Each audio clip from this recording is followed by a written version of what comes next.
ஓம் சதாசிவசமாரம்பாம் சங்கராச்சார்யமத்யமாம் அஸ்மதாச்சார்யபரியந்தாம் வந்தே குருபரம்பராம். ஓம் நாராயணம் பத்மபுவம் வசிஷ்டம் சக்திம் ச தத்புத்திர பராசரம் ச வியாசம் சுகம் கௌடபதம் மகாந்தம் கோவிந்த யோகேந்திர மதாஸ்ய சிஷ்யம் ஸ்ரீசங்கராச்சார்ய மதாஸ்ய பத்ம பாதம் ச ஹஸ்தாமலகம் ச சிஷ்யம் தம் தோட்டகம் வார்த்திககாரமன்யான் அஸ்மத்குருன் சந்ததமானதோஸ்மி.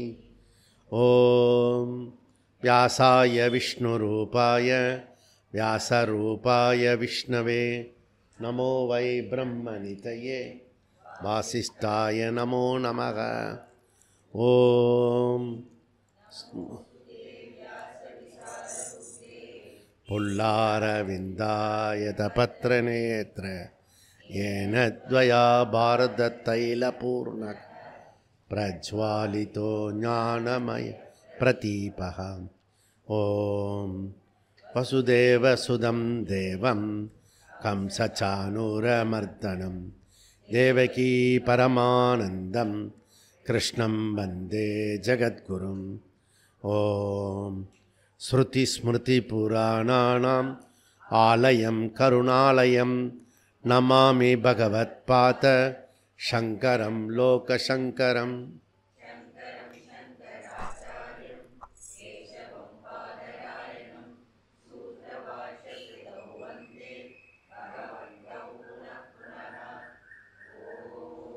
நமோ பிரம்மாதிப்யோ வித்யா சம்பிரதாய கர்த்ருப்யः வம்சரிஷிப்யோ மகத்யோ நமோ குருப்யः சர்வோபப்ளவரகித பிரஜான கணக பிரத்யகர்த்தோ பிரம்மைவாகமஸ்மி.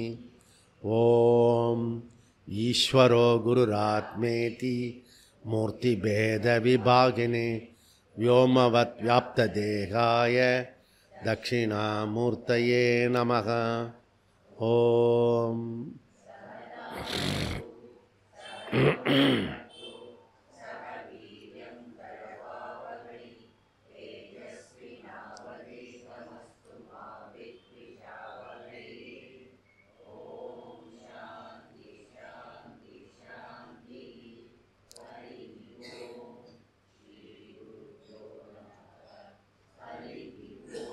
ஓம் சன்னோ மித்ரः சம்பருணः சன்னோ பவத்வர்யமா சன்ன இந்திரோ பிரகஸ்பதிः சன்னோ விஷ்ணுருருக்ரமः. நமோ பிரம்மணே நமஸ்தே வாயோ த்வமேவ பிரத்யக்ஷம் பிரம்மாசி த்வமேவ பிரத்யக்ஷம் பிரம்ம வதிஷ்யாமி ருதம் வதிஷ்யாமி சத்யம் வதிஷ்யாமி தன்மாவது தத்வக்தாரமவது அவது மாம் அவது வக்தாரம்.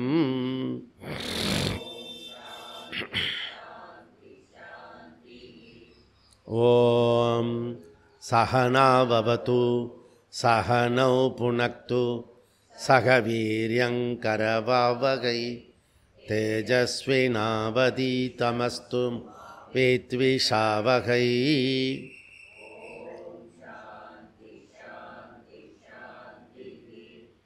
ஓம் யச்சந்தசாம் ரிஷபோ விஸ்வரூபக சந்தோப்யோத்யமிர்தாத் சம்வ சமேந்திரோ மேதயா ஸ்ப்ருணோத் அமிர்தஸ்ய தேவதாரணோ பூயாசம் ஷரீரம் மே விசர்ஷனம் ஜிஹ்வா மே மதுமத்தமா கர்ணாப்யாம் பூரி விஸ்ருவம் பிரம்மண கோசோசி மே அபிஹிதः ஸ்ருதம் மே கோபாய.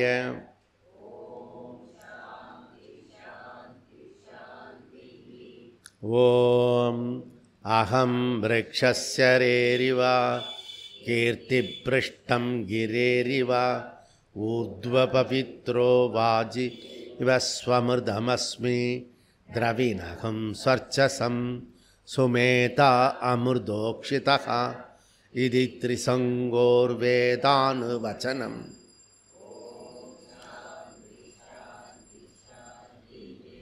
ஓம் பூர்ணமத பூர்ணமிதம் பூர்ணமுதச்யதே பூர்ணஸ்ய பூர்ணமாத பூர்ணமேவாவசிஷ்யதே.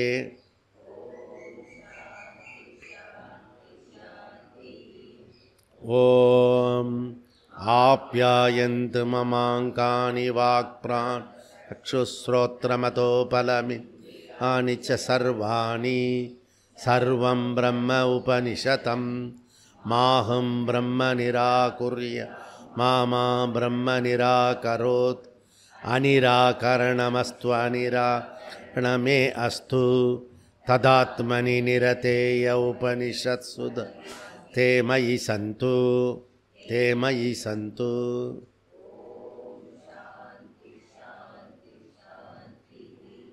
ஓம் வாங்மே மனசி பிரதிஷ்டிதா மனோ மே வாச்சி பிரதிஷ்டிதம் ஆவிராவிர்மயேதி வேதஸ்ய மகானீஸ்தக ஸ்ருதம் மே மா பிரகாசி அனேனாதீதேனாஹோ ராத்ரான் சந்ததாமி ருதம் வதிஷ்யாமி சத்யம் வதிஷ்யாமி தன்மாவது தத்வக்தாரமவது அவது மாம் அவது வக்தாரமவது வக்ரம்.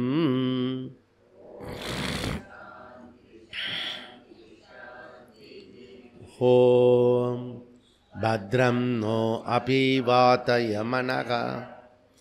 ஓம்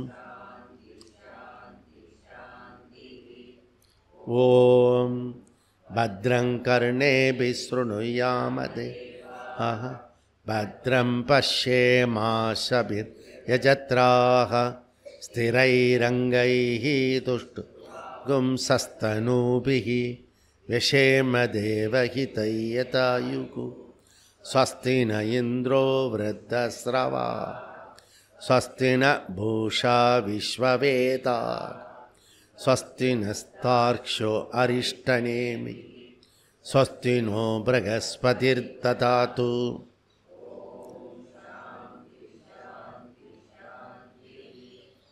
ॐ यो ब्रह्माणं विदधाति पूर्वं यो वै वेदांस प्रगति तस्मै तहुङ्गदेवमात्मबुद्धिप्रकाशं मुमुक्षुर्वै शरणमकं प्रपद्ये. ॐ शान्ति.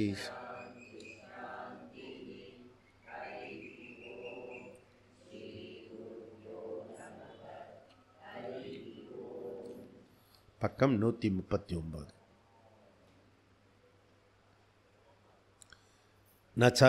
நச்சாதிகாரிகமபி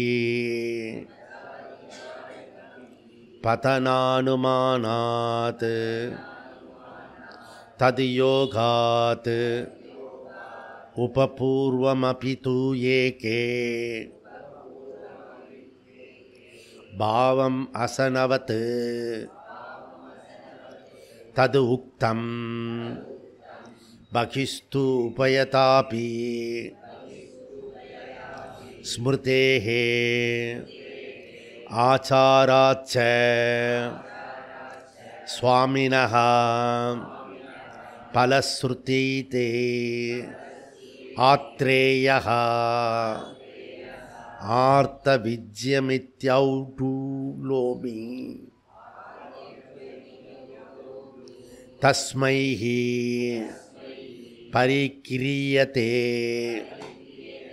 ஸ்ருதே ச. பகிஹி அதிகரணம். பகிஹி அதிகரணம் 3-4-43வது சூத்திரம். பகிஹி து உபயதா அபி ஸ்மிருதேஹே ஆச்சாராச்ச. ஸோ இப்போ வியாசாச்சாரியர் ஒரு டாப்பிக்கை ரீஎம்பசைஸ் பண்ணிட்டுருக்கார். அது என்ன அப்படின்னா, அவர் பண்ணின்னு இருக்கிறது ஆசிரம தர்மத்தை. வர்ணாசிரம தர்மத்தை வந்து ரீஎம்பசைஸ் பண்ணுறார். இப்போ வர்ணாசிரம தர்மம் நம்முடைய சனாதன தர்மத்தில் எவ்வளோ ஒரு முக்கியமானதுன்றது தெரியும். ஆனால் ரிப்பீட்டடாக நான் சொல்கிறது என்னென்னா, நீ எந்த வர்ணத்தை சார்ந்திருக்க, எந்த ஆசிரமத்தை சார்ந்திருக்க, இது ஃபஸ்ட்டு டிரைவ் பண்ணணும். நீங்களே உட்காந்து ஹோம்ஒர்க் பண்ணணும். அப்படி பண்ணிட்டீங்கன்னா தான் நீங்கள் வந்து அனுஷ்டானம் பண்ண முடியும், அந்த தர்மத்தை கடைப்பிடிக்க முடியும். இல்லைன்னா உங்களுக்கு தெரிஞ்ச தர்மத்தை நீங்கள் கடைப்பிடிச்சிட்டு இருப்பீங்க. உங்களுக்கு தெரிஞ்ச தர்மம் எது? ராக துவேஷ. ராகத்வேஷத்தில் நம்மளுடைய ஒர்க்கு எல்லோரும் மாதிரி செய்வோம், நம்மளும் கிளாஸுக்கு வருவோம். இப்போ முதல்ல நான் எந்த தர்மத்தில் இருக்கேன் அதை ஃபஸ்ட்டு கண்டுபிடிச்சிட்டா ஈஸியாக இருக்கும். அதனால் வியாசாச்சாரியர் என்ன பண்ணார்னா, சதுர்த்த ஆசிரமத்தை ஜாபால உபநிஷத்தில் எடுத்துட்டு ஒவ்வொரு படிப்படியாக வா, பிரம்மச்சரியத்திலேருந்து கிரகஸ்த, கிரகஸ்தத்திலேருந்து வானப்பிரஸ்த, வானப்பிரஸ்தத்திலிருந்து சதுர்த்த ஆசிரம சந்நியாச. அதில் நம்ம என்ன சொன்னோன்னா 1 to 4, 2 to 4, 3 to 4 எல்லாருமே எந்த பேஸ்கெட்டில் வரணும், கடைசியாக சந்நியாச பேஸ்கெட்டில் வரணும் அப்படின்றத பார்த்தோம். இப்போ சந்நியாசத்துக்கு வரணும்னா இந்த 4 பேருக்குமே காமனாக ஒரு அஜெண்டா இருக்குது. அது என்னன்னா பிரம்மச்சரிய விரதம். இந்த பிரம்மச்சரிய விரதம் வந்து இன்க்ளூடு கிரகஸ்தன் கூட கடைப்பிடிக்கணும். மாடரேஷன் அங்கே இருக்கும். பிரம்மச்சாரி ஸ்ட்ரிக்டாக இருக்கணும். வானப்பிரஸ்த அதை விடுறதுக்கு ரொம்ப ட்ரை பண்ணி அதிலேருந்து கிரகஸ்தத்திலிருந்து வானப்பிரஸ்தத்துக்கு வரத்துக்கு பகீரத பிரயத்தனம் பண்ணணும். இந்த பிரம்மச்சரிய விரதத்தை கடணும். சன்னியாசி வந்து அவனுக்கு சான்ஸே கிடையாது. அவன் வந்து கண்டிப்பாக கடைப்பிடிச்சா ஆகணும். இப்போ பிரம்மச்சரிய விரத கடைப்பிடிக்க வேண்டியவங்க 3 பேர். பிரம்மச்சரிய ஆசிரமம், வானப்பிரஸ்த ஆசிரமம், சந்நியாச ஆசிரமம். நான் இப்போ இருக்கிற காலகட்டத்தில் இது பேசுகிறதே தவறு. ஏன்னா இந்த ஆசிரம சங்கரகா வந்துடுது. எங்கேயுமே வந்து கரெக்ஷன் இல்லை, சரியாக இல்லை. ரூட்டு வந்து தவறாக இருக்கிறது. வாழ்க்கை முறை வந்து தவறாயிடுச்சு. ஏன்? நம்முடைய வித்யா வந்து தவறாக போயிடுது. ஒரு 100 வருஷமாக வந்து தவறான நம்முடைய சனாதன தர்மத்தினுடைய வித்யா இல்லை. நம்முடைய சனாதன தர்மத்தில் இருக்கிற விதிகள் அதுபடி தான் நம்ம பனிஷ்மெண்ட்டெல்லாம் கொடுப்போம். ஆனால் இப்போ புதுசாக வந்து சுதந்திரம் வந்ததுலேருந்து நமக்கு வந்து ஜனநாயகம், டெமோக்ரஸி வந்திருக்கிறது. இந்த டெமோக்ரஸி லௌகிக சட்டம் ஒன்று இருக்குது, வைதிக சட்டம் ஒன்று இருக்குது. இது 2 கன்ஃபியூஸாக இருக்குது. இதில் ரொம்ப மோசமாக இருக்கிறது வந்து ஷரியத்து சட்டம். இந்த ஷரியத் சட்டம் டெமோக்ரஸியோட ஒத்து போக மாட்டேது. ஆக்சுவலி சனாதன தர்மம் வந்து டெமோக்ரஸியோட அலைன்ட் ஆகிறது. அதுதான் இங்கே ஒரு விசேஷம். ஆனால் கூட அந்த சட்டத்திட்டங்கள்லாம் ஆக்ஞை பண்ணுறது வந்து வேதம் பண்ண முடியாது. அந்த டெமோக்ரஸி சட்டத்தில் இருக்கிறது என்னவோ அதை தான் ஃபாலோ பண்ண முடியும். அப்போ என்ன அப்படின்னா, இது ஒரு இந்த ஒரு 100 வருஷமாக வந்து இப்போ வரக்கூடிய 100 வருஷமாக கடைப்பிடிக்க வேண்டியது ஒரு டைப்பில் நம்ம போக வேண்டியது. எப்படி வந்து குளோபல் அந்த லோக்கலை லோக்கல் அப்படி சொல்கிறாங்க, உஜ்ஜயினி, மகாகால் அண்டு லோக்கல், அந்த வந்து மகாகால் லோக். இந்த மகாகால் லோக்கு தான் பெஸ்ட்டு உதாரணம். மகாகாலும் இருக்குது, செப்பரேட்டு லோகமும் இருக்குது. அந்த லோகம் வந்து சாக்கடையாக இருந்ததை பெரிய சொர்க்கலோகமாக மாற்றிருக்காங்க, நம்மளுடைய சரித்திர லோகமாக மாற்றிருக்காங்க. இப்போ அதே போல் நம்மளுடைய சாஸ்திர விதியும் இந்த கவர்மெண்ட்டு ஜனநாயக விதியும் கிட்டத்தட்ட ஒன்றாக வரணும். அதனால தான் நம்ம என்ன சொல்கிறோன்னா, ஹிந்துன்றது அது மதத்தை குறிக்காது, அது தர்மத்தை குறிக்கும், அது தேசியத்தை குறிக்கும். சைவம், சாக்தம், வைணவம் அதெல்லாம் மதங்கள். கிறிஸ்தவம், இஸ்லாம், பௌத்தம், ஜைனம், சீக்கியம் இதெல்லாம் மதங்கள். இப்போ அந்த மதத்துக்கான ஒரு ப்ராக்டிஸ் என்ன உண்டோ அதை ப்ராக்டிஸ் பண்ணணும். ஆனால் டெமோக்ரஸியோட கனெக்ட் ஆகணும், நம்மளுடைய அனுஷ்டானத்தையும் கடைப்பிடிக்கணும். இப்போ வரக்கூடிய வருங்காலத்தில், எதிர்காலத்தில் இந்த சாஸ்திர விதி இருக்கு இல்லையா, அந்த சாஸ்திர விதியை இந்த டெமோக்ரஸியோடு அலைன் பண்ணி ஹிந்து சனாதன தர்மத்தை வர்ணாசிரம திட்டத்தை அலைனாக கொண்டு வரணும். அதுதான் வர்ணாசிரம திட்டம் நம்முடைய சங்கல்பத்தில் 8வது இடத்துல வச்சுருக்கோம். 48 வருஷம் கழித்து வர்ணாசிரம திட்டம் அமுலுக்கு வரும். ஏன்னா அதுக்கு முன்னாடி நிறைய ப்ரிப்பரேஷன் பண்ண வேண்டியது. அதில் ஃபஸ்ட்டு இப்போ 2037 கும்பமேளா இந்த கல்வி முறையை மாற்றணும். சர்வத்திர சம்ஸ்கிருத பாஷா வரணும். அது இப்போ சர்வத்திர ஆங்கில பாஷா இருக்கிறது நம்ம பாரதத்தில். அது போய் திருப்பி பழைய மாதிரி நம்ம கொண்டு வரணும். பழைய மாதிரி கொண்டு வர வேண்டாம், பழைய மாதிரி நீ இருக்கிறத ரெக்கக்னைஸ் பண்ணிட்டா போகணும். ஏன்னா நம்ம பேரெல்லாம் சம்ஸ்கிருதத்தில் இருக்குது. நிறைய வார்த்தைகள் உபயோகப்படுத்துகிறதுலாம் சம்ஸ்கிருதத்தான் இருக்கிறது. ஏற்கனவே நம்ம சம்ஸ்கிருதத்தான் இருக்கோம் நிறையா விஷயம். ஆனால் இந்த கல்வியில் போனவங்க அதில் என்ன ஆகிடுறதுன்னா, ஆங்கில சொற்கள் பிரவாகமாக அது உள்ளர போய்டுறது. அதனால் ஆங்கில கலப்பு, தமிழோ சமஸ்கிருதமோ எல்லாமே ஆங்கில கலப்பாக இருக்குது, மிஸ்ரம் ஆயிடுச்சு, சமுச்சயம் ஆயிடுச்சு. அந்த சமுச்சயத்தை திட்டமிட்ட ரீதியில் பண்ணினாங்க. அதை திரும்பவும் ஜாக்கிரதையாக மும்மொழி திட்டத்தில் கொண்டு வரணுமா. எப்பயுமே ஒரு சிக்கல் விழுந்துட்டுன்னா அதை மெதுவாக தான் பண்ணணும். அதனால் ஆங்கிலம், தாய்மொழி, சமஸ்கிருதம் இப்படி மும்மொழி திட்டம். அந்த மும்மொழி திட்டத்திலையும் கூட சமஸ்கிருதம் 3வது மொழி சொல்லலை, நல்லா புரிஞ்சுக்குங்க. 3வது மொழி தாய்மொழியோட ஆங்கில மொழியோட ஏதாவது ஒரு பாஷையை எடுத்துக்கலாம். அப்படி கவர்மெண்ட் ரொம்ப நேக்காக சொல்கிறது. ஏன்னா முள்ளில் விழுந்த துப்பட்டா மாதிரி இருக்குது. அந்த மும்மொழி திட்டம் சொல்லும்போது கூட இவன் தகராறு பண்ணுறான் திராவிடம். ஏன்னா சதிகார கும்பல் அது, புரியுதா? அதனால் அந்த சதிகார கும்பலை தாண்டி சமஸ்கிருதத்தை கொண்டு அதை மெதுவாக மூவ் பண்ணி அதை ஆங்கிலம் இருக்கிற இடத்துல அந்த சமஸ்கிருதத்தை மூவ் பண்ணி கொண்டு வந்துட்டோம்னா நம்ம ஃபஸ்ட்டு பாஷையில் நமக்கு வந்துடும். ஏன்னா ஆங்கில பாஷையில் பாவம் மாத்திரம்தான் இருக்குது, அதில் புண்ணியம் இல்லை.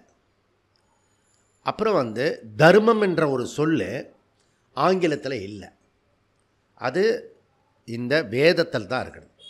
ஏன்னா தர்மம் என்றது அதிர்ஷ்டம், அது அபூருஷ்ய வாக்கியம்.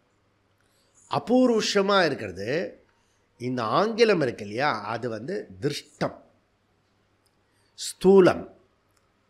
இந்த அபூர்வஷத்தை மாடர்ன் சயின்ஸ், மாடர்ன் எஜுகேஷன் இந்த இடத்துல நாம் ரொம்ப போராடி அந்த இடத்துல கொண்டு வர வேண்டிய காலகட்டத்தில் இப்போ 48 வருஷம் அதுக்காக போராட வேண்டியிருக்கு. நம்மளுடைய எது இயற்கையாக இருக்கிறதோ, எது சுபாவமாக இருக்கிறதோ அந்த விஷயத்தை எடுத்துகிட்டு வரத்துக்கு ஒரு 48 வருஷம் போராடணும். அதை சகஜமாக்கிறதுக்கு 48 வருஷம் ப்ராக்டிஸ் பண்ணணும், அபியாசம் பண்ணணும்.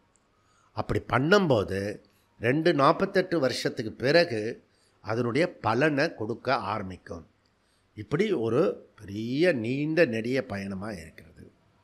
அதில் எல்லா ஆசிரமமும், சதுர்த்த ஆசிரமம் கன்ஃபியூஸ் ஆகிருக்கு. இவ பிரம்மச்சாரி, பிரம்மச்சரிய ஆசிரம விதிப்படி பிரம்மச்சாரி இருக்கிறானா அப்படின்னா அது கேள்விக்குரியதாக இருக்கிறது. கிரகஸ்த விதிப்படி இருக்கிறானா, வேத கட்டளைப்படி அப்படின்னா அது கேள்விக்குறியாக இருக்கிறது. வானப்பிரஸ்த ஆசிரமம் அது அந்த விதிப்படி வேத விதிப்படி அவனால் இருக்க முடியறதா, அதுவும் கேள்விக்குறி. சந்நியாசி சந்நியாசி தர்மத்தோடு அவன் இருக்கிறான்னா அதுவும் கேள்விக்குறியாக இருக்கு. இப்போ 4 ஆசிரமமே இப்போ பாரதத்தில் கன்ஃபியூஸாக இருக்கிறது. எப்போ 5000 வருஷத்துக்கு முன்னாடி சொன்னானே அர்ஜுனன், சங்கிரகா ஏற்படும், வர்ண சங்கிரகா ஏற்படும். அந்த வர்ண சங்கிரகா இப்போ நம்ம காலத்தில் நம்ம அனுபவிக்கிறோம். அதனால் பொதுவாக ஆசிரம அதிகரணம் 8லேருந்து 12 எடுத்துக்கிறார். 8வது அதிகரணம், 9வது அதிகரணம், 10வது அதிகரணம், 11வது அதிகரணம், 12வது அதிகரணம். இதில் என்ன பண்ணாருன்னா ஆசிரம தர்மத்தை 8வது அதிகரணத்தில் அவர் முக்கியமாக எம்பசைஸ் பண்ணது கர்மயோகத்தை எம்பசைஸ் பண்ணார். ஸோ கர்மயோகன்றது எல்லாருமே ஃபாலோ பண்ணணும், பண்ண முடியும். யார் விவகாரத்தில் இருக்கிறார்களோ அவர்கள் டிஃபால்ட்டாக என்ன இருக்கணும், கர்மயோகத்தில் இருக்கணும்.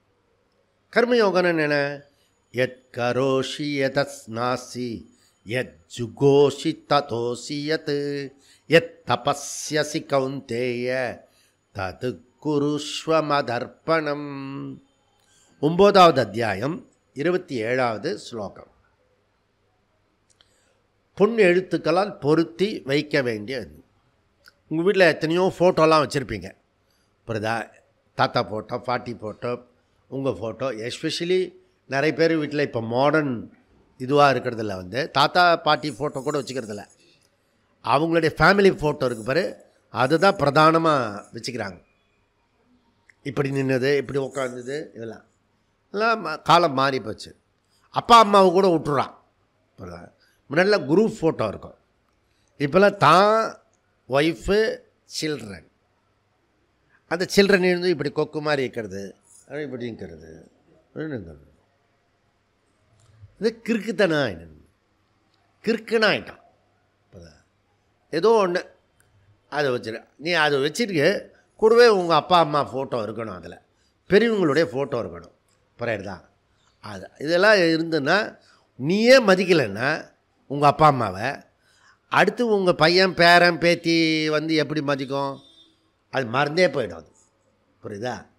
அதனால் ஒரு 6 தலைமுறைக்காவது இருக்கணும்னு சொல்லி நம்முடைய தர்ப்பண நியமத்தெல்லாம் சொல்லியிருக்கிறது.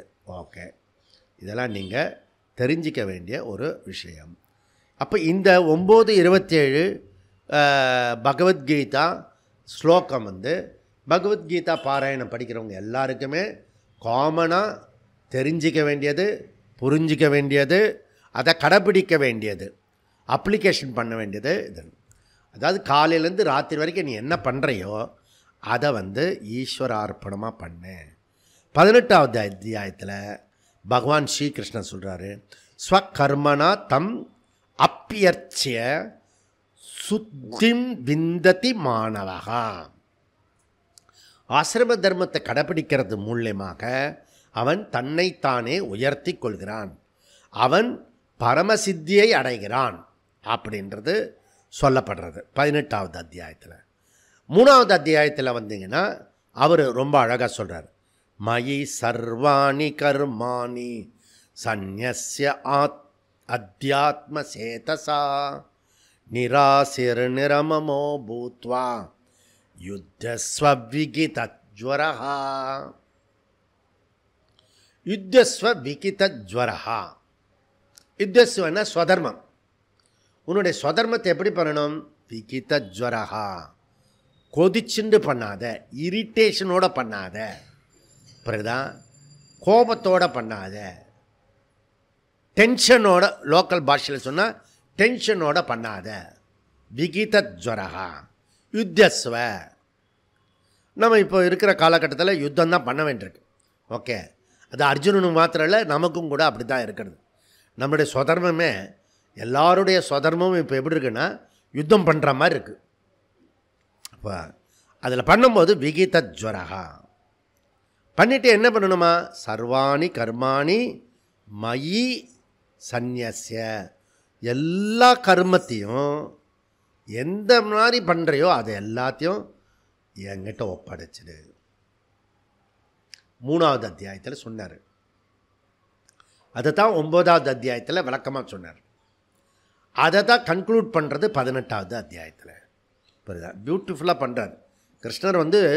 அந்த த்ரெட்டை அப்படியே பிடிச்சுட்டு போகிறார். ஓகே, நீ ராஜா, நீ ஞான நிஷ்டனா கூட இருக்கலாம், கொஞ்சம் காலத்துக்கு கர்மயோகம் பண்ணு.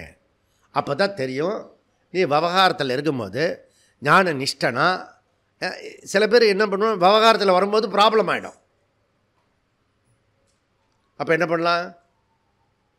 விவகாரம் பண்ண வேண்டாம், விட்டுடலாம். இப்படி ஒரு காமனாக ரூடியாக ஒரு முடிவு எடுத்துடுறான். உன்னோட பேசினத்தானே தகராறு, பேசல போகிறதில்ல போ அப்படின்றத பண்ண. இன்ஆக்ஷனுக்கு போயிடும். இன்ஆக்ஷன் மூடு இல்லை, நீ பத்ம வியூகத்தில் தான் போகணும்.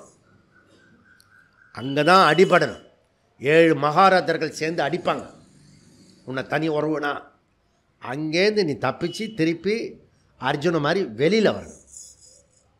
அர்ஜுனன் எப்படி உள்ளே போயிட்டு வந்தான்? பகவான் கிருஷ்ணரை பிடிச்சிக்கிட்டான். நம்ம என்ன பண்ணணும்? ஒரு பக்கம் குருவையும் ஒரு பக்கம் ஈஸ்வரனையும், அதுக்கப்புறம் சாஸ்திர புத்தியோட அந்த பத்ம வியூகத்தில் போய் திருப்பி வெளியில் வந்துடணும். ஓகே, சுவாமி விவேகானந்தருக்கு ரொம்ப பிடிச்ச கதையில் ஒன்று தர்ம வியாத்தர். வியாத்தர்னா கில்லிங், மிருகங்களை கொல்றவன், கொன்று வியாபாரம் பண்ணுறவன். ஓகே, மாட்டு இறைச்சி அல்லது ஆட்டு இறைச்சி பண்ணுற ஒரு மாமிச, அவனுக்கு பேர் என்ன சொல்லுவோம்?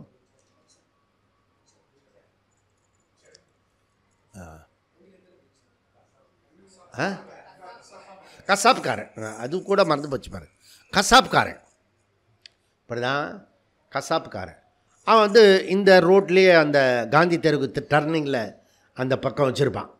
ஒரு இந்த ஆடு வெட்டுறவன் இருப்பான், அப்படி கட்டி தொங்க விட்டுருப்பான், தோலை உரித்து தொங்க விட்டுருப்பான். புரியுறதா?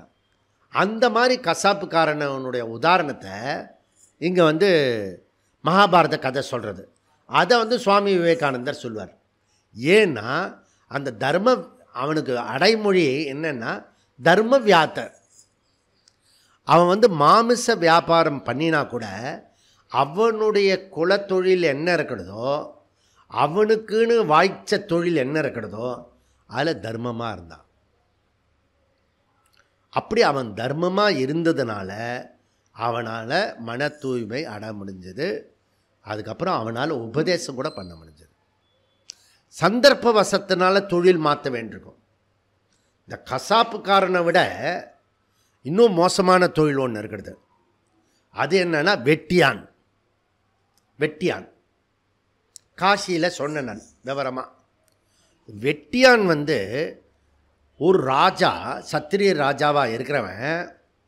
நான் ஜாத்தியில் பிராமணனாக பிறந்துட்டேன். உண்மையிலே பாடசாலைக்கு தான் போயிருக்கணும். புரியுறதா? ஆனால் பாடசாலைக்கு போகாமல் நான் சூத்திர தொழிலை எடுத்துக்கிட்டேன். சூத்திர தொழில்னா என்ன? சூத்திர தொழில்னா என்ன? மற்றவன் ஏவி நம்மளை வேலை வாங்கினா நாம் வேலை செஞ்சால் அதுக்கு பேர் சூத்திர தொழில். உங்களுக்கு பாஸ்ன்னு ஒருத்தர் இருக்கார்ல, பாஸ் சொல்கிறத செய்கிறவன் யாரோ அவன்லாம் சூத்ரா. பாஸ் பொசிஷனில் இருக்கிறவன் வைசியா. அதே பாஸ் எல்லாருக்கும் பரோபகாரியாக அந்த கம்பெனியில் இருந்தானா அவன் சத்திரியா. அவனே வேதாந்தத்தை அப்ளை பண்ணனா அவன் பிராமணா. புரியுதா? இப்போ தொழிலை வச்சு குணத்தை அப்ளை பண்ணணும். எந்த மாதிரி நீ குணத்தை அப்ளை பண்ணுற அதை பொறுத்து அந்த வர்ணம் டிசைட் ஆகிறது. அதுக்கப்புறம் ஆசிரமம் பிரச்சனையே கிடையாது. கல்யாணத்துக்கு முன்னாடி பிரம்மச்சரிய, கல்யாணம் ஆகிட்டா கிரகஸ்த, பேரம் பிறந்துட்டா வானப்பிரஸ்த. அதுவும் தெளிவாக இருக்கிறது. ஓகே. ஆனால் ஆசிரம தர்மம் கடைப்பிடிக்க முடியறதா? வர்ண தர்மம் முதல்ல எங்கே இருக்கேன், விவகாரத்தில் இருந்தால் எங்கே இருக்கேன்றதை கண்டுபிடிக்கணும். இதெல்லாம் ஈஸி தான். இதை முதல்ல கண்டுபிடிக்கணும். கண்டுபிடிச்சிட்டா தான் தர்மத்தை கடைப்பிடிக்க முடியும். அப்போது ஹரிச்சந்திர மகாராஜா வெட்டியான ஆனால் கூட அங்கே தர்மத்தை கடைப்பிடிச்சார். எப்படி கடைப்பிடிச்சார்? அவருடைய ஒய்ஃபை யார்? நீ இப்படி பார்த்த சந்திரமதி, சந்திரமுகி இல்லை, சந்திரமதி. புரியுதா? சந்திரமதி கருத்து போயிட்டா. சூழ்நிலை அப்படி ஆயிடுச்சு. குழந்தை செத்து போயிடுச்சு. இவன் வெட்டியான். எப்படி கிளைமாக்ஸ் சீன் பாருங்கள். அந்த இடத்துல அவன் தர்மத்தை மீறலை. ஏன்னா அந்த இடத்துல ஒரு இது கொடுக்கணும், பைசா கொடுக்கணும், 1.25 பணம் கொடுக்கணும், அப்புறம் வாய்க்கு அரிசி கொடுக்கணும், அரிசி கொடுக்கணும். புரியுதா? ஸோ அந்த அரிசி இவளால் கொடுக்க முடியாது. சந்திரமதினால் கொடுக்கறதுக்கு அங்கே யோகியதை இல்லை. புரியுதா? எதுவுமே கொடுக்க முடியாது. இல்லைம்மா, எனக்கு சேர வேண்டிய அரிசி இருக்கு இல்லையா, அது இல்லைன்னா பரவாயில்ல, ஆனால் எங்கள் பாஸுக்கு கொடுக்க வேண்டிய பைசா அது நீ கொடுக்கணும். அப்படி தர்மமாக நடந்துக்கிறான். புரியுதா? அந்த ஹரிச்சந்திர சுடுகாட்டில் அவனுக்கு வேலை வரும்போது அவனுடைய மனோநிலை எப்படி இருந்தது? நான் எப்படி ராஜா, எப்படிப்பட்ட சத்திரியன், நான் எவ்வளோ பெரிய பேக்ரவுண்டு, அரண்மனை, கஜானில் கையை தட்டினா அவ்வளோ பணம் கிடைக்கும், அப்படிலாம் நினச்சி குமுறி குமுறி அழலவன். புரியுதா?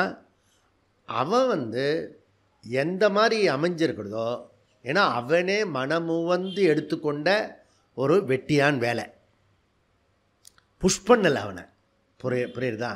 ஏன் அப்படி எடுத்துட்டா? சத்தியத்துக்காக, சத்தியசீலன். அதுக்கு எது வேணால் எடுத்துக்கிறதுக்கு தயாராக இருந்தான் ஹரிச்சந்திர மகாராஜா. அப்போது இதுலேருந்து என்ன தெரியும்னா, தர்மம் நீ எந்த தொழிலில் இருக்கியோ அதை பொறுத்து இல்லை, அதில் நீ அந்த தொழிலோட தர்மத்தை கடைப்பிடிக்கிறியா, அந்த தொழிலுக்கு தகுந்தாப்பால் குணத்தை மாற்றிக்கிறியா, அல்லது குணத்துக்கு தகுந்தாப்பில் தொழிலை மாற்றிக்கிறியா. ஏதாவது ஒரு இடத்துல இருக்கணும். இல்லை விவகாரத்துலேருந்து விலகி போயிடுறியா. விலகி போகும்போது விவகாரத்தை பயந்து போய் விலகி போகிறியா, இல்லை விலகி போகிறதுக்காக விவகாரத்தை விடுறியா. எல்லாமே இம்பார்ட்டன்ட். புரியுதா? ஒன்றுத்துலேருந்து தப்பிச்சு போனேன்னா மித்யாச்சாரன்னு ஆகிடுவேன். இது எனக்கு பிடிக்கல, இதுலேருந்து எஸ்கேப் ஆகிடுவோம் அப்படின்னு நீ தப்பிச்சிட்டேன்னா மித்யாச்சாரன்னு ஆகிடுவோம். ஏன்னா அங்கே மனசு புசு புசுன்னு இருக்கும். புரியுதா? அதனால் கேர்ஃபுல்லாக தர்ம வியாதன் மாதிரி நீ இருக்கணும். அப்போ இதெல்லாம் வர்ணாசிரமம் தெளிவாக எப்படி இருக்கிறதோ இருக்குது. ஸோ என்னுடைய ஸ்வதர்மத்தை தாண்டி நான் போயிட்டேன்னு வச்சுக்கோ, அப்போ பரதர்மம் ஆகிறது.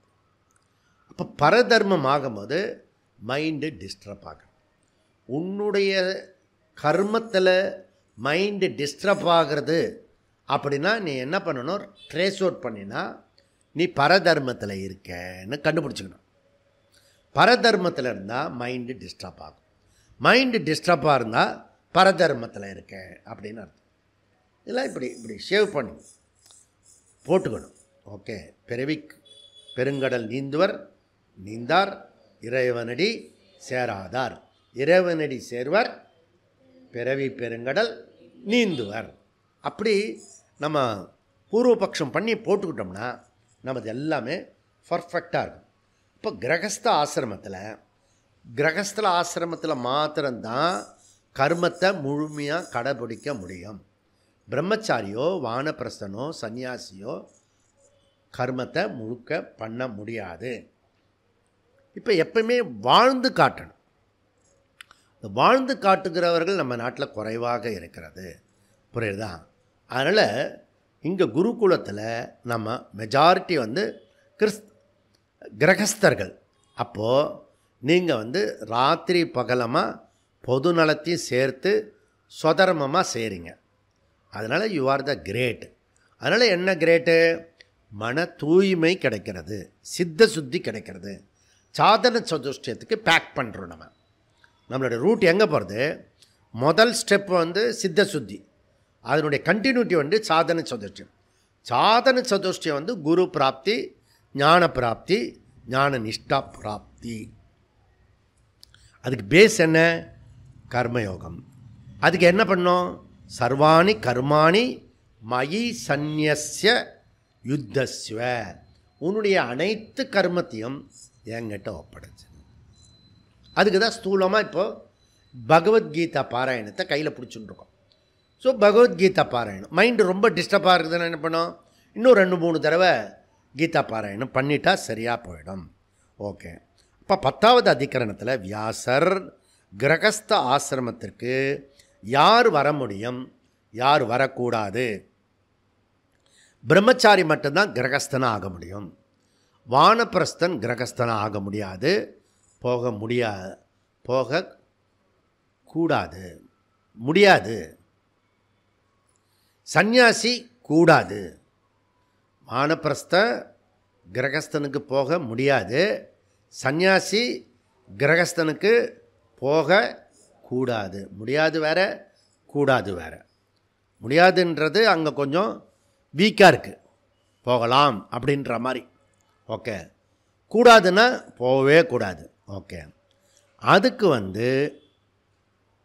இந்த அசன விரத பங்க பரிகாரம் மாதிரி ஒரு பிரம்மச்சாரி மாமிசத்தை சாப்பிட்டுட்டானா அதுக்கு என்ன பரிகாரமோ அதுபோல் பிரம்மச்சரிய விரத பங்கம் பரிகாரம் உண்டு அப்படின்றத சொன்னார். ஓகே. 12வது அதிகாரணத்தில் இனி 3-4-43 சூத்திரத்தில் பகிஹி து உபயதாபி ஸ்மிருதேகே ஆச்சாராச்ச, தர்மசாஸ்திரத்தில் பிராயச்சித்த காண்டம். இந்த பூர்வ மீமாம்சக்காரர் இருக்கான, ஏன்னா அவனுக்கு தர்மம் இருக்கிறதுனால கர்மம் இருக்கிறதுனால டீட்டெயிலாக சொல்கிறான். இங்கே வியாசர் என்ன பண்ணுறாரு, ஆசிரம தர்மம் அனாசிரமி தர்மம் இதெல்லாம் எடுத்துக்கிறதுனால பூர்வ மீமாம்சத்துக்குள்ளே போயிட்டார். பூர்வ மீமாம்சத்துக்குள்ளேருந்து திருப்பி இங்கே வரும்போது நமக்கு ஜோல்ட் ஆகிறது. ஏன்னா நம்மளுடைய மைண்ட் செட்டெல்லாம் வேதாந்த மாத்திரம்தான் கடைப்பிடிச்சிட்டு இருந்தோம். இப்போ பூர்வ மீமாம்சத்தையும் சேர்த்து அதனுடைய ஃபார்மில் வேதாந்தத்தை ஃபாலோ பண்ணணும். எதுக்குன்னா மன தூய்மைக்கு, சித்த சுத்திக்காக, சாதன சதுஷ்டத்துக்காக ஆசிரம தர்மத்தை கடைப்பிடி அப்படின்றதுக்காக இதில் தர்மசாஸ்திரம் 18 புராணமும் தர்மசாஸ்திரத்தை தான் சொல்கிறது. இப்போ தர்மசாஸ்திரத்தினுடைய மெயின் என்ன அப்படின்னா புண்ணியம் பாபம். ஒருத்தன் ஹிந்துவாக வந்துட்டானா, பாரதத்தில் வந்தானா அடிப்படை விஷயம் என்ன அப்படின்னா புண்ணியம் பாபம். அதுதான் ஸ்ட்ராங்காக சொல்லுவோம் நம்ம, புண்ணியம் அண்ட் பாபம். எது புண்ணியம் எது பாபம்? வேதாந்தம் இதுக்கு டயகனலி ஆப்போசிட்.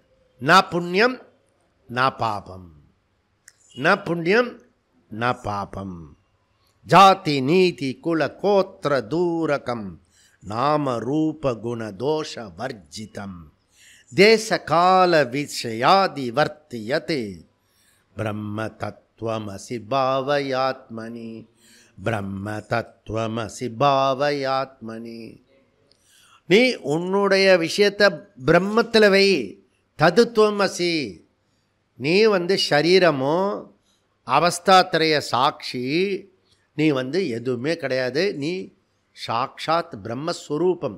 உன்னுடைய சுபாவம் வேறு மாதிரி இருக்கலாம், ஆனால் உன்னுடைய ஸ்வரூபம் பிரம்மஸ்வரூபம். அப்படி நீ பிரம்மத்தை திருப்பி திருப்பி திருப்பி நிதித்தியாசனம் செய்.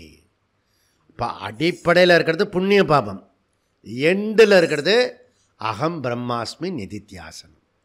இவ்வளோ தூரத்துக்கு ஜர்னி பண்ணுறதுக்கு பேர் ஆன்மீக பயணம், ஜீவ யாத்ரா அப்படின்றது. இப்போ ஆரம்பம் புண்ணிய பாபம், எண்டு தத்துவம் அசி.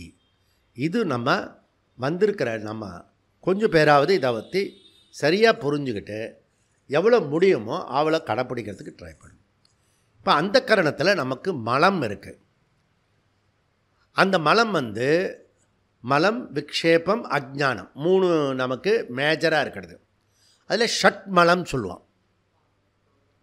காம குரோத லோப மோக மத மாச்சரியம். இது சாமானிய மலம். அப்போ விசேஷ மலம் இருக்கிறது, அசுத்தி நம்மக்கிட்ட இருக்கிறது அந்த கரணத்தில். அது என்ன அப்படின்னா அது அதிர்ஷ்டமாக இருக்கிற அசுத்தி. அந்த அசுத்தியை பூர்வ மீமாம்சக்காரன் என்ன சொல்கிறேன்னா ஹைகேகி அசுத்தி, அப்புறம் ஆமுஷமிக்கி மிக்கக ஆமுக்ஷமிக்கக அசுத்தி. இதுவே பேர் சொல்கிறதுக்கே தகராறாக இருக்குது. ஹைகேக அசுத்தி, ஆமுஷ்மிக அசுத்தி. அதாவது இந்த சரீர பரியந்தம் இருக்கக்கூடிய அசுத்தி மலம், இந்த சரீரத்தையும் மரணத்துக்கு பிறகு, சரீரம் மரணத்துக்கு பிறகு கண்டினியூஸாக ஆகக்கூடிய அசுத்தி. இப்போ அந்த பாபம் வந்து கண்டினியூ ஆகும். எங்கே போவான்? பாபம் கண்டினியூ ஆச்சுன்னா நரகலோகத்துக்கு போவான். புரியுறதா? அப்போது இந்த ரெண்டு விஷயம் இருக்குது. இங்கேயே சுத்தி பண்ணுறது இருக்குது, சுத்தி பண்ணி அவனை லிஃப்ட் பண்ணுறதுக்கு லோகங்களுக்கெல்லாம். ஓகே, நம்ம இது ரெண்டுத்துலேயுமே வரமாட்டோம். கரெக்டாக புரிஞ்சுக்கிட்டோம்னா நம்ம ரூட்டு வேறு ஒரு ரூட்டில் போவோம். புரியுறதா? பொதுவாக சாஸ்திரத்தில் 2 மலம் நீக்குவதற்கு, இந்த 2 மலமே நீக்குவதற்கு பரிகாரம் சொல்லப்பட்டிருக்கு, பிராயச்சித்தம் சொல்லப்பட்டிருக்கு. இந்த பிராயச்சித்தம் வந்து நமக்கு சிலது வந்து பலித்தமாகி அவனுக்கு வந்து கிளியர் ஆகிடும், ரூட் கிளியர் ஆகிடும். சில பேருக்கு வந்து இந்த ஜென்மம் முழுக்க இருந்து அவனும் வந்து கிளியர் பண்ணிவிடுவான், பேப்பரெல்லாம் பாஸ் பண்ணிவிடுவான், அரியஸ் வைக்க மாட்டான், அடுத்த ஜென்மத்துக்கு அரியஸ் வைக்க மாட்டான். சில பேர் வந்து அடுத்த ஜென்மத்துக்கு சேர்த்து அரியஸ் வைப்பான். அப்படி அந்த பாபம் 2 விதமாக இருக்கிறது. எப்படி சொல்கிறீங்க? சாஸ்திரம்தான் பிரமாணம். புரியுதா? தர்மம் என்ற சொல்ல நம்முடைய மாடர்ன் எஜுகேஷன், மாடர்ன் சயின்ஸில் வராது. ஏன்னா அது அபௌருஷ்யம். இப்போ தமிழ்நாட்டில் உள்ள அரசு சனாதன தர்மத்தையே ஒழிப்போம் அப்படி சொன்னால் என்ன அர்த்தம்? அவனுக்கு தர்மம் என்ற சொல்லே புரியலன்னு அர்த்தம், தெரியலன்னு அர்த்தம். சாஸ்திரமே தெரியல அவனுக்கு. ராட்சச பயல்களுக்கெல்லாம் இது தர்மம், இதை வந்து அதர்மம், இது பரதர்மம், அப்படி ராட்சசர்களுக்கு நம்ம கிளாஸ் எடுக்க முடியாது. நீங்கள் பார்த்தீங்கன்னா சொன்னாலும் கேட்க மாட்டான். ராமர் தடுமாறுறார். ஃபஸ்ட்டு அவருடைய கண்ணி வில்லிலிருந்து புறப்படுற அம்பு இருக்க, முதல் அம்பு, சின்ன பையன் 16 வயசு. அப்போ அவன் போடுற அம்பு யார் மேலே போடணும்? ஃபஸ்ட்டு யுத்தத்துக்கு பண்ணுறான். ராமனுடைய அந்த சலங்க பூஜையெல்லாம் போடுவோம்ல நாட்டியத்தில், அதுபோல் ராமனுடைய சலங்க பூஜை, யுத்த பூஜை வந்து முதல் பூஜை எப்படி இருக்கிறது?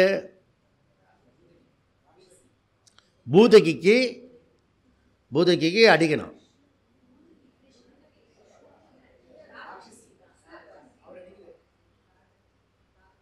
அந்த ராட்சசி தான் யாருன்னு கேட்குறேன்.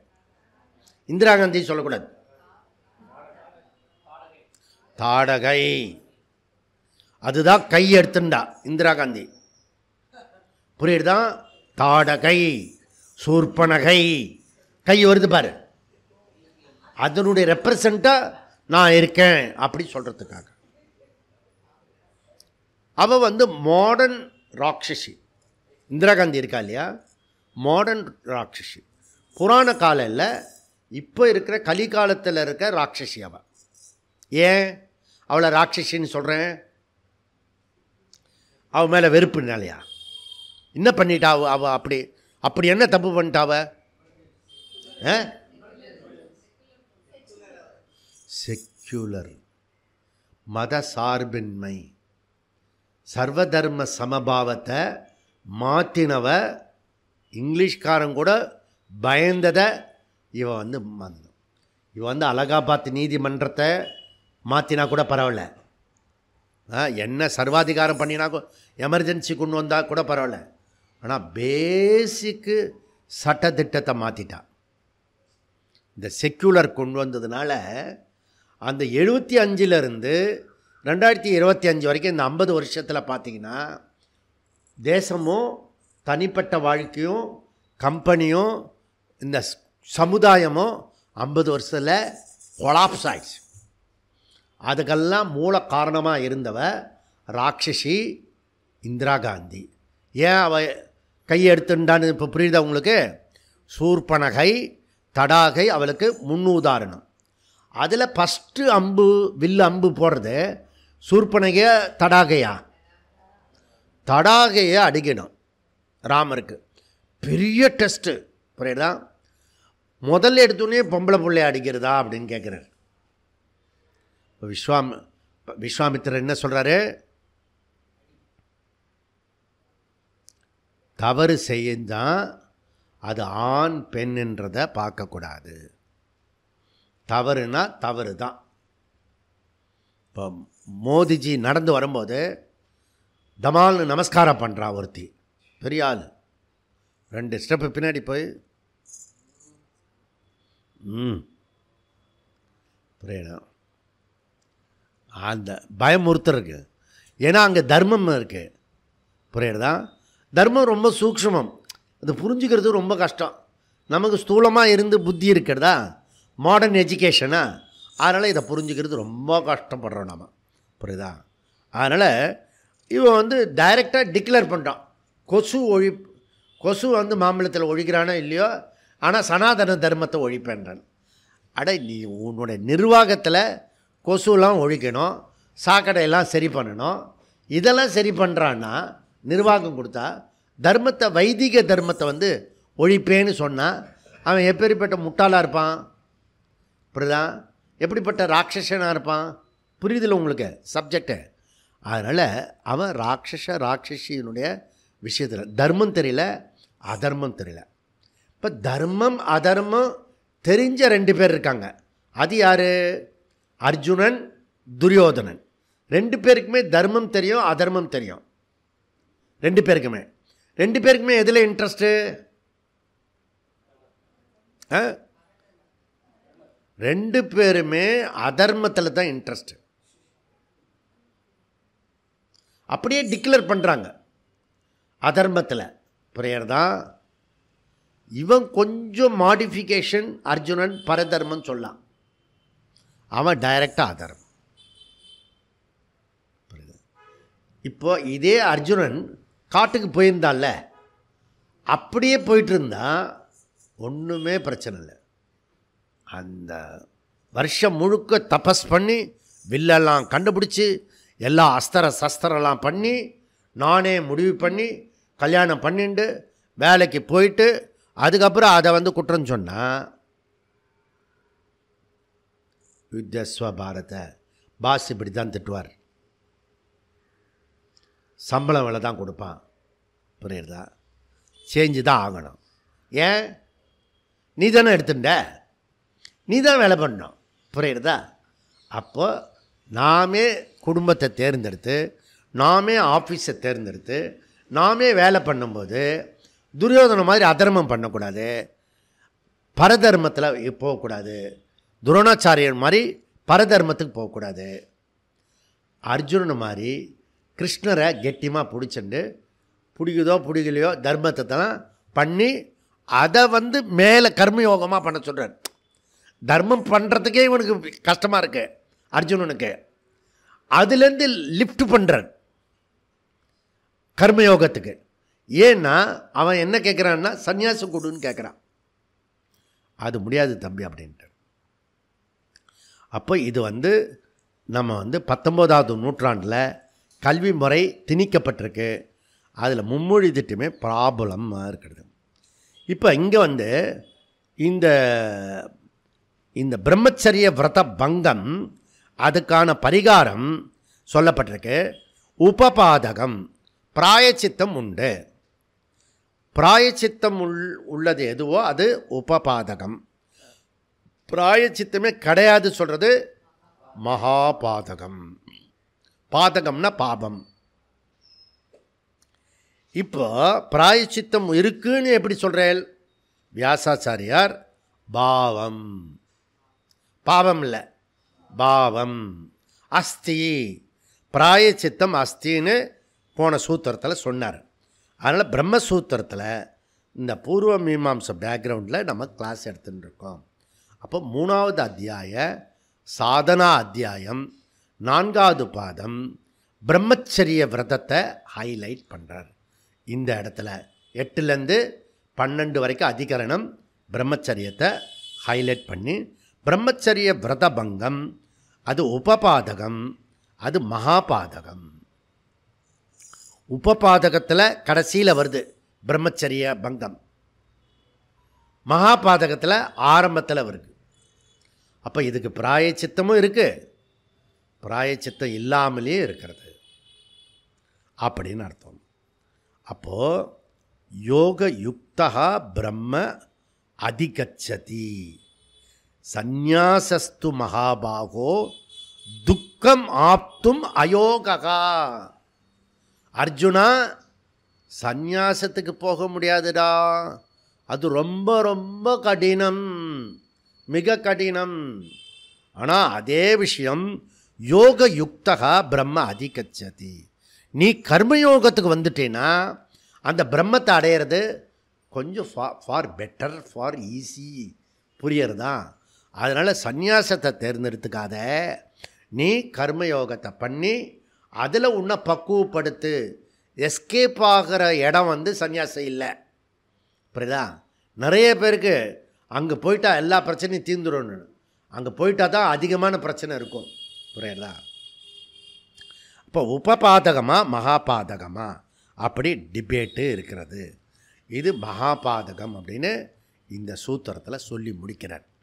எப்படி வந்து அந்த ஆசிரம சதுர்த்த ஆசிரம சொல்லி அந்த ஆசிரமி விட சிறந்தவன் இந்த அனாசிரமி சொல்லி திருப்பி கன்க்ளூட் பண்ணும்போது என்ன பண்ணிட்டாரு, ஆசிரமம் தான் பெஸ்ட் அப்படின்ட்டு சொல்லிட்டு கன்க்ளூட் பண்ணிட்டார்.